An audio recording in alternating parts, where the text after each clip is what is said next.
Hey guys, it's Oscrix. Today I want to talk about the things from Keepers of the Flame that were added that impact the Stormburst Totem build that I've been playing. The first thing I want to talk about is the grafts that I'm using. Currently, I'm using Hardening Wool Graft for the 3% additional physical damage reduction. The ability basically doesn't do anything. And then the other thing that I'm using is Return to Dust for the high amount of physical damage every 10 seconds that the summoned hands do. And the bigger reason why I'm using two Ool Grafts in particular is because you can actually get increased maximum life on these, up to 15% increased maximum life, which is a ton of additional life to say the least. If you don't care as much about getting additional defense from your grafts, I would recommend either going one Battering Ool Graft plus an Esh Graft or two Esh Grafts.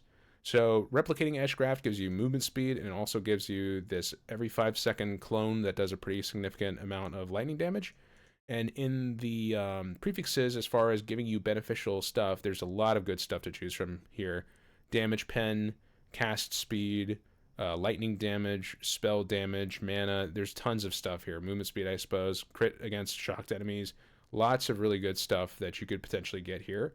And in the same vein, you could also use Wreathed in Light, which does a lightning hit, but more importantly leaves Radiant Ground, which gives you flat damage and hit damage lucky. So this is a really good damage steroid that you can use versus bosses.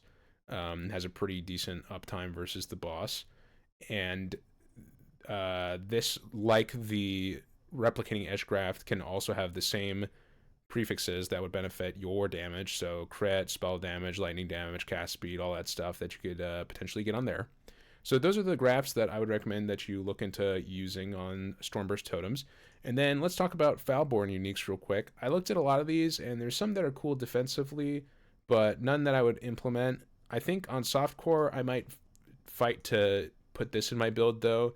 Skin of the Lords now can have 30 quality of socketed gems on it, which is really insane DPS for Stormburst Totem. The quality is really, really good.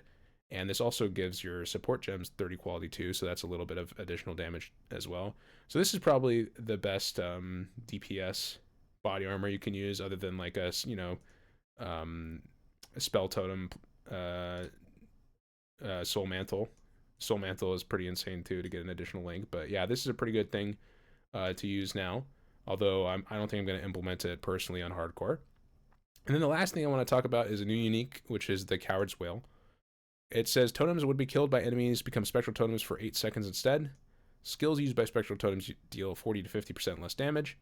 And you can have a maximum of between 3 to 5 spectral totems.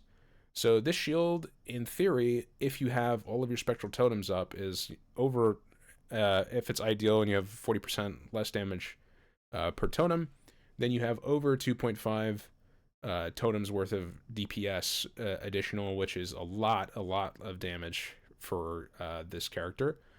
But I think it would be quite difficult to have perfect uptime of all your totems. While you're bossing, perhaps this is a lot easier to achieve because, you can put all your totems in a gigantic AoE, they blow up, and then you get your spectral totems for 8 seconds, which is a pretty decent duration. But yeah, you don't get it from overriding them. The enemies have to kill them. So very conditional, but this could be a lot of damage if you're able to have your totems killed consistently. Maybe you want to not actually give them resists and not actually give them life so they die even faster. So this has a better uptime with this, I would imagine. So yeah, those are the things I wanted to talk about today. And I hope you guys have a great time. And if you're playing Stormburst Totems, I hope it's going well. Thanks, guys. And I'm going to have in the description my updated character profile. I'll have a link to that. And the Path of Building planner from the Ziz video that I did with him. Thanks, guys. And I'll see you around.